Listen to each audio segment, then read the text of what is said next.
Hey, what's up? It's Jim, and today I'm going to talk about the film Project Almanac. Project Almanac is very much a teenage time travel movie. If you are a teenager and you're going to go on time traveling adventures, most of them will be like, yeah, let's go on a bunch of stupid shit type of adventures. You're going to want to redo a test. You're going to want to have that moment with a girl. That is your world, and Project Almanac gets that very well. It also is able to use that to get into the time travel elements. As most good movies about teenagers are, they kind of understand the nature of teenagers and how that affects their lives. And I think Project Almanac is a moralistic time travel movie and showing you how these impulsive decisions and how not thinking things through and being a teenager can affect these things. And other science fiction stories have done that, particularly Spider-Man, Marvel's The New Mutants. If you look at the work of John Hughes, that shows that as well. Project Almanac did that very well. I was actually kind of surprised. The problem with a lot of mainstream time travel movies is they kind of just want to be Back to the Future 1. The first Back to the Future is an amazing movie, but Project Almanac kind of wants to have a lot more fun with it. It wants to be Back to the Future 2 and be a big mainstream movie, but also understand what it is to be an interesting time travel movie as well. And I think that's the pro of Project Almanac, is that even though, yeah, it's a found footage thing, it understands how to make a good, solid science fiction time travel film that works well with both its characters and its target demo. A kid named David who's trying to get into MIT. The found footage concept starts with his MIT application. He's showing how he can make this little drone thing and control it with his hands and the special thing. And then he gets into MIT but doesn't get enough scholarship money to pay for it. And so then after his mom decides to sell the house, David goes up in the attic and looks through to see his father's inventions, whose father died in a car accident 10 years previous. And so he's looking through and finds a camera and finds a video of his 7th birthday, and then sees himself in the video, himself like now as he is at 17. And so he instantly wonders, how did he get there? And then they find a time machine and start going back as a group and doing all sorts of crazy things like winning the lottery, messing with bullies, passing tests, doing all sorts of fun teenage stuff until they start getting deeper and deeper into the time travel wormhole and things start going wrong. The found footage concept is probably fairly played out at this point, and Project Almanac is incredibly late to the party. And I know there's a lot of people comparing this to Chronicle. Is this as good as Chronicle? No. But it is very similar in the fact that it's a first-time director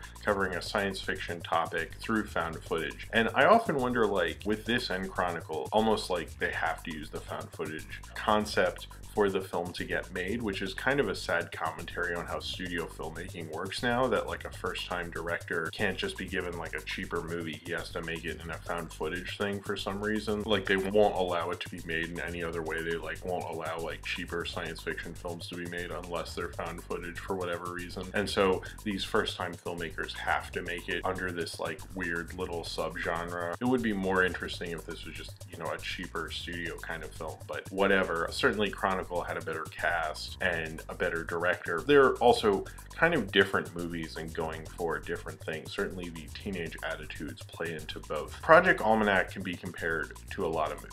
You can look at like, hey, it's not like Primer, it's not like Chronicle, it's not like Predestination. I've only seen 4 movies released in 2015, and 2 of which have been time travel movies. This and Predestination. And certainly Predestination is the weirder, braver, more interesting time travel movie. And you could say like, hey, Primer's crazy. Primer's this amazing movie that you'll think about theories with for years and years. But Project Almanac doesn't want to be Primer. It doesn't want to be Chronicle. I mean, it kind of wants a little bit. You have to take it at the value it is. It's trying to be kind of this mainstream teenage film about time travel, but it's actually very good at doing that. It's not a direct ripoff of Chronicle. It's not a direct ripoff of Primer. Certainly it's a cheaper time travel movie, but that doesn't automatically mean it's like that. And when you look at the pros of what it's trying to do, it being a teenage film and using the impulsive nature of teenagers and using the mopey nature and teenagers' needs and what is important to a teenager, it's more of a character time travel movie.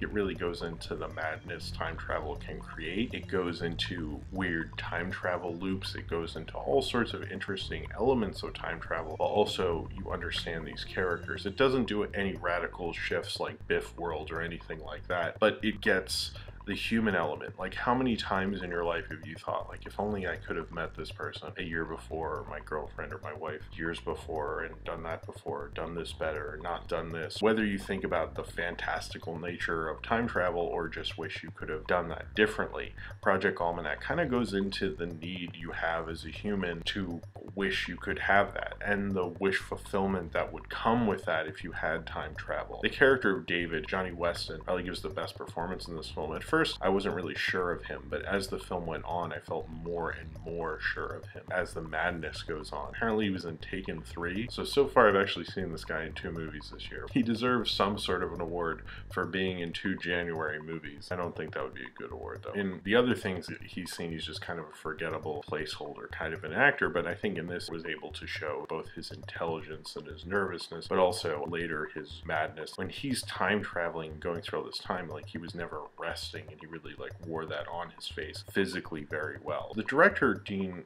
Gisriel, showed a real command of a time travel story. I always find time travel stories, when they really get into the time travel elements of it, which Project Almanac really does, really compelling and really interested and really thinking about what I would do and what the mistakes I could make and what you can do through that. And I think Project Almanac talks about a real human element to that really hit me pretty hard, actually. Probably embarrassingly so, because I don't know if this movie maybe deserves that reaction from me. There's sometimes this film rushes to things. There's sometimes where the film needs a big moment and it almost feels like it's not earned, specifically towards the end, because you know this film's not going to fully explain things. I certainly like how short this film is and how it really packs a punch within its length, and almost like an old studio director, it just like doesn't explain things because that would take too much time, and this film doesn't really want to slow down. And actually, I like the pace and everything, but sometimes it did get a little ridiculous, which older studio films would also do that. It got like a teensy bit too extreme in this film's case. Like, they're really like pushing it too far. The film needed those stakes raised, supposedly, I guess. Otherwise, it really wouldn't work as well. It really wouldn't be as effective, or so, you know, people would say. I guess I like the element to this film that's like that Simpsons episode where Homer keeps going back in time and coming back and seeing what's changed. I like that element of it, and it does feel like my first time travel movie. Certainly,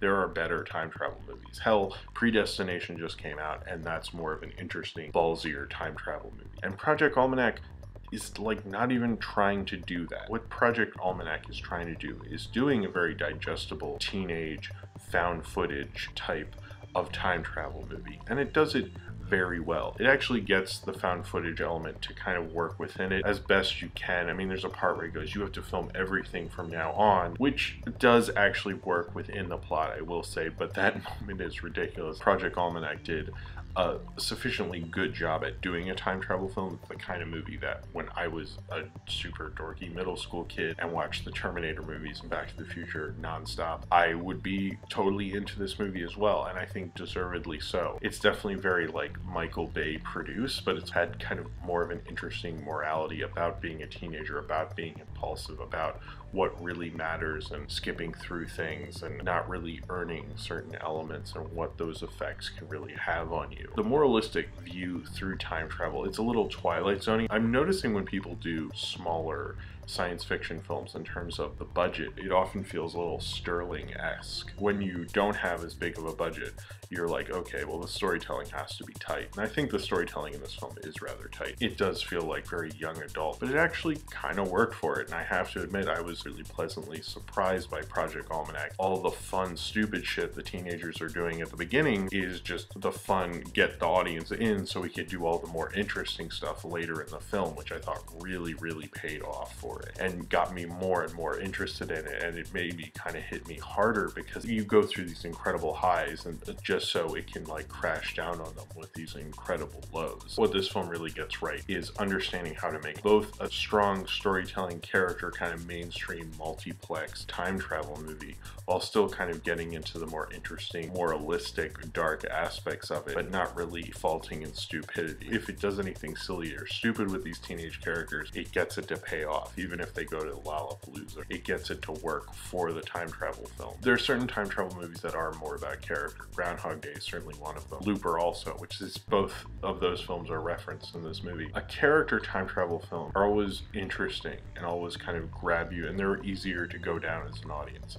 And I think Project Almanac's really good at doing that. It's an easy to go down sci-fi movie that still has some weight behind it, probably more interesting weight than you'd really expect, but isn't overly sci-fi and overly daring or anything like that. It falls within like the safe zone of a mainstream film, but has a lot of fun and does a really great job of telling its story within that framework. So if you have seen Project Almanac and you would like to talk about it, then comment below in the comments and subscribe if you would like to.